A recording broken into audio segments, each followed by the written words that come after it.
Hi, I want to talk to you today about a book called The Satanic Verses by Salman Rushdie. I'm going to argue that this very famous book is best understood as something called a Menippean satire. So, what is a Menippean satire? Well, first of all, let's distinguish it from two other types of classical satires. The first is Horatian satire by Horace, most famously, which is kind of a gentle poking fun at people. Um, The second type is Juvenalian satire, which is a much more bitter, angry satire directed at individual people. Um, but Menippean satire is really more directed at a viewpoint or an idea, a way of seeing the world. Um, so the viewpoint that I see Rushdie making fun of course, is the literal minded interpretation of sacred texts. And the way Rushdie goes about this satire, of course, is showing the Prophet Muhammad writing certain verses that end up being excluded from the sacred text of Islam, the Quran, because they were allegedly inspired by the devil. Um, well, Rushdie shows us that the reason they were written was to kind of ingratiate Muhammad into the society in which he was currently living. He needed safety and security for political and personal reasons. But anyway, I don't want to get into that whole controversy too much, although death threats were indeed issued against Rushdie, and at least one person was killed as a result. Um, and Rushdie himself, I believe, was attacked. However, I want to talk more about this Menippean satire because it's a really pretty fascinating genre. There are other examples of Menippean satires that people might be familiar with. Alice in Wonderland, for instance, by Lewis Carroll, is often seen as a Menippean satire. Other texts you might have heard of: Ulysses by James Joyce and Lawrence Stern's The Adventures of Tristram Shandy are examples of this as well. So, what, besides the satirical part, what is a Menippean satire doing exactly? Well, the first quality of a Menippean satire, it's a miscellany. It's not a novel, strictly speaking, because it doesn't just follow a simple narrative from start to finish.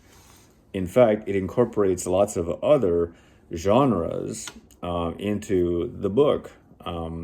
So, for instance, the Satanic Verses includes a lot of poetry, includes a lot of comical, philosophical dialogues on kind of esoteric subjects. That's another aspect of the Menippean satire. It's a sort of display of the author's learning in a lighthearted fashion, right? So it's not really a serious philosophical treatise by any means. It's a playful approach to learning and to big ideas.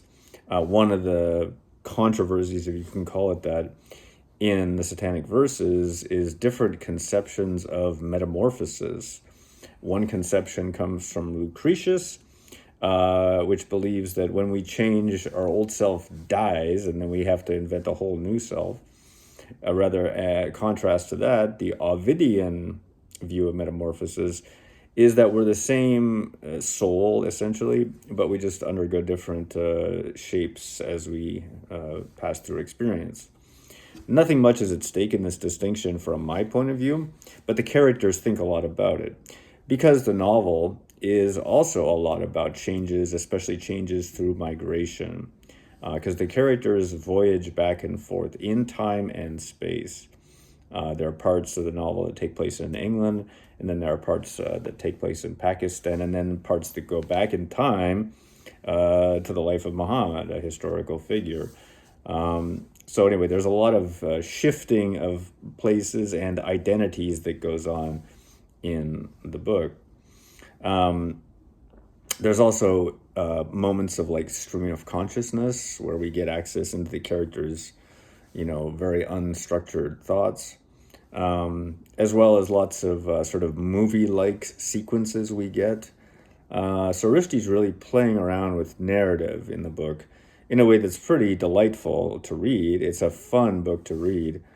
But that's also definitely a feature of Menippean satires. Menippean satires also have a blend of high and low culture, that sort of show that they regard all types of culture as equally silly or equally wonderful. So in the Satanic Verses, we get like descriptions of London club life, in certain discos where they're playing music and making fun of Margaret Thatcher. And on the other hand, we have these philosophical dialogues. We have famous movie stars like Jabril Farishta in the book, politicians, religious leaders, and so forth. So there's a kind of like comic take on everything where everyone is fair game for satire in this book.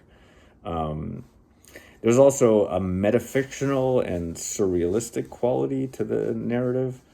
We start by a character who's plunging out of an airplane that's been blown up and entering, the Earth's lower atmosphere, about to be killed, who then comes back as an angel. Other characters come back from the dead to haunt the living. There's a real kind of fantasy-like element to a lot of the book.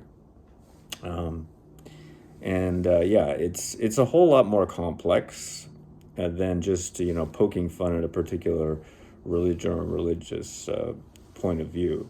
Now, it's a very long book, for sure, but I definitely find it to be, a worthwhile book if you want to read something fun, which also has a serious intellectual statement to make about how we should not take, religious texts literally. We should always look for their historical origins and meanings and recognize that they're human documents. Now, that view, of course, is exactly what got Rushdie in such trouble. But that doesn't mean that the book isn't worth reading. Thanks for listening.